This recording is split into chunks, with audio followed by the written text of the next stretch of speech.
The purpose of this video is to demonstrate a business case for Alteryx for accounting, tax, and finance professionals.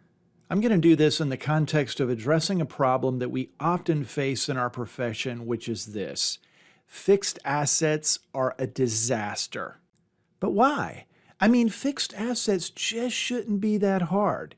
You purchase an asset, you record it on the books, and whether it's for GAAP or tax purposes, you depreciate it each year based on a fixed schedule according to its asset category. I mean, how hard can that be? And yet it seems to be incredibly difficult based on the struggles that companies have in this area. So again, why is this so hard if tracking a single fixed asset is so simple? And I believe therein lies one of the main challenges. We're not dealing with a single fixed asset, or even a few of them. It doesn't take that long before even a modest-sized company is tracking hundreds of assets, and at the Fortune 500 level, you can get into tens of thousands. In short, the fixed asset formula goes something like this: pretty simple times tons of volume equals really complicated. And unfortunately, it doesn't stop there. Aside from the sheer volume, another common problem with fixed assets is that the underlying data can often be messy and disorganized. Let me show you what I'm talking about using real fixed asset data. What you're looking at could be the fixed assets of a single entity or a division or whatever. What matters for purposes of this example is that we have a grouping of fixed asset data organized in a single Excel worksheet. Here's the scenario. We need to organize this data that we exported from our company's ERP system before we can do something useful with it. In other words, our end goal is to prepare the financial statements, tax returns, cash flow analysis, budgeting, projecting CapEx needs, or some other kind of value-added analysis. But again, we can't do any of that until we transform this data into a format that we can work with. What does that mean? Here's the data right in front of us. Why can't we work with it? Well, we can, but let's look at some of the specific challenges that we'll have in doing so, as if Excel is the only tool that we have to work with. Let's start at the top of the data. This is the beginning balance of fixed assets, and below it is additions for the year by asset. Can you see that we already have a problem?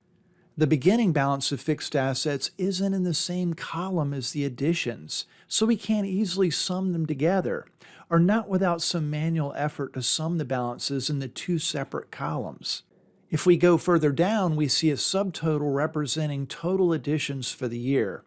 This is a problem because if we're not careful, we could pick up that subtotal in our numbers, thus double counting a portion of our fixed assets. So we've either got to delete this subtotal or we've got to move it out of the way to ensure that it doesn't end up in our final totals.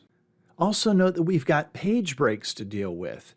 You see, Excel will easily sum a column of contiguous figures, but when figures are broken up by spaces, then you have to take manual steps to make sure that all of them get accounted for in your total.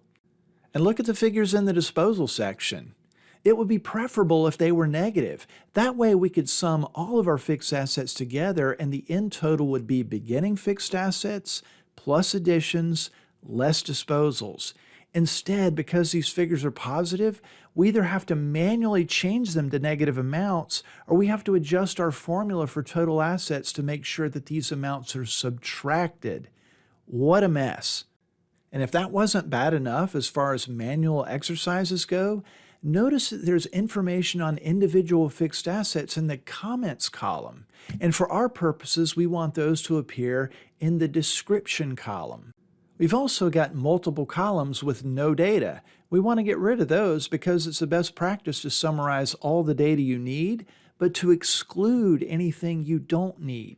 Further down, we encounter yet another complexity. We see that we've got to account for asset transfers to and from other related companies, or between entities in this same organizational structure. Now you may say, well, this company doesn't have any asset transfers in or out. That's true. This particular company doesn't. But this is one of many different entities within the same company that have fixed asset data. So if you're going to develop a comprehensive approach for organizing your fixed assets, then you're going to have to account for fixed asset transfers in and out. You may have even spotted other problems as we've gone through this sample data together, but I just want to point out one more, and it's a biggie. While it's true that this data accounts for fixed asset additions, disposals, and transfers, what about the details on the fixed assets that make up our beginning balance? While we're not going to address that right away, at some point to complete your fixed asset population, you're going to have to add the beginning fixed asset detail to what we see on screen. Finally, and this is where it can get to be overwhelming and why organizing fixed assets for accounting, tax, and financial purposes can be so challenging. What we've looked at so far is an Excel worksheet with just a couple of pages of fixed asset data. But what if it goes on for 50 pages, 100, or 1,000?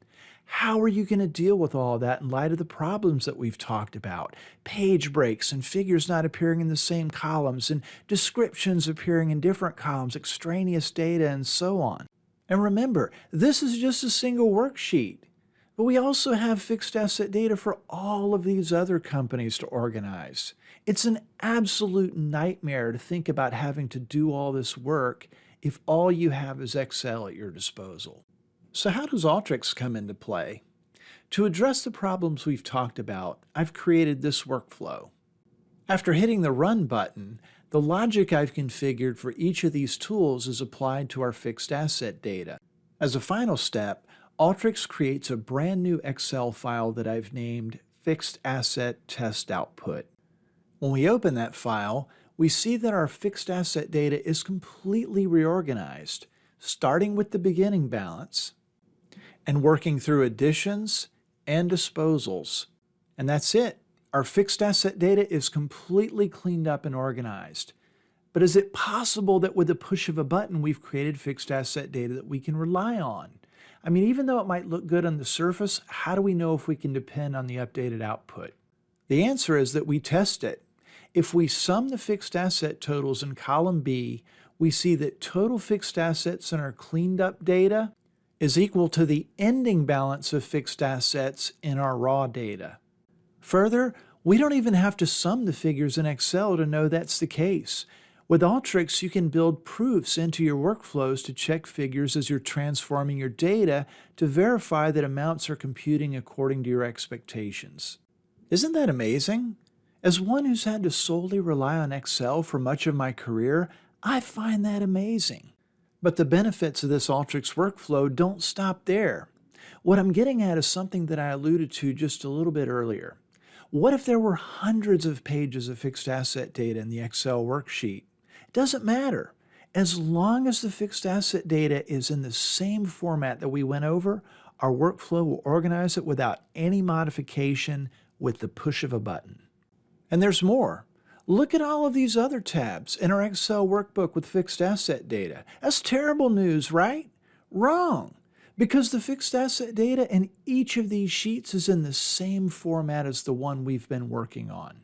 And that being the case, we can bring that additional fixed asset data sheet by sheet into our workflow.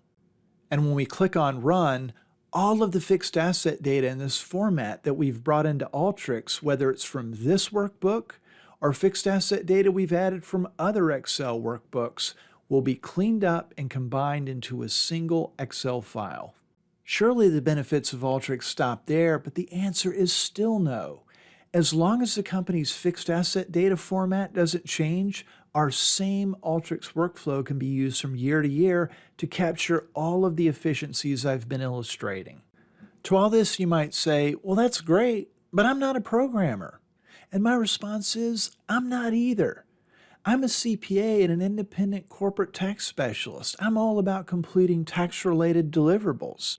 But look, speaking as one who works down in the details, I've got to deal with a lot of messy data as part of the process of producing those deliverables. And I find that the leverage and efficiencies that I gain using Alteryx tools fundamentally change how I approach certain aspects of my work versus when I only had Excel to work with. But what about the issue that we're not programmers? Again, that's okay, because as opposed to coding, You construct Alteryx workflows using visual tools that you configure according to your needs, and this is analogous to the way you configure functions in Excel to perform various calculations. But there are roughly 300 Alteryx tools. Isn't that an overwhelming number to learn? Well, let me ask you this. Did you know there are over 500 Excel functions? And do you need to know all of those to be effective in your work? Of course not. You only need to focus on learning the Excel functions that matter to accounting, tax, and finance professionals. And it's the same with Alteryx. There's a core group of tools that you need to know and understand, and you steadily build your proficiency from there. Learning new tools is needed to solve specific problems that you encounter. To illustrate this, let's take a closer look at our fixed asset workflow. While it may seem like a lot to take in all at once, it almost looks like some kind of monster or something, but when you break it down into its individual pieces, you can see that this workflow really isn't made up of that many different tools. It's just that several of them are repeated throughout the workflow. To sum all of this up, by learning the fundamentals of Alteryx, you can gain an enormous amount of leverage to organize vast amounts of fixed asset data. And if you can do that with something as messy and voluminous as fixed assets, I'm sure it's not difficult for you to see the possibilities of what you can do from there. If you found the concepts I've covered to be helpful, you might also benefit from my book, Alteryx for Accounting, Tax, and Finance Professionals, available on Amazon. The focus of the material is on tools, techniques, and examples that matter to us. It starts with the very basics and progressively builds from there, tool by tool and concept by concept. To receive notifications for CPE or continuing professional education related to Alteryx, refer to the mailing list sign up on my website. You're also welcome to follow me on LinkedIn. Finally, if you found this video to be helpful, please like it, leave a comment, recommend it to others who might benefit, and subscribe to my channel by clicking on my profile picture in the screen that follows. Thank you for watching.